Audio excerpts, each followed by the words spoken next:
Welcome to the Slop Temple. We pray this video helps. You start by opening Settings and choosing Digital Wellbeing and Parental Controls, because that's where Android controls downtime. Tap Dashboard or Wind Down immediately. These screens let you set limits and a schedule. Make sure you can unlock the phone. Some changes require authentication, and verify any parental controls are disabled or configured.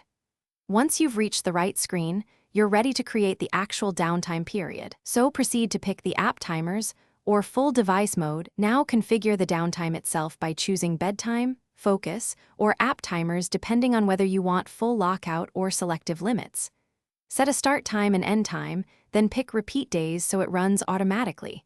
This prevents manual toggling each day. Make sure to add exceptions for alarm, phone calls, or essential apps so you don't block critical functions. Once the schedule and exceptions are set, review any permission prompts and accept them to activate the downtime rules.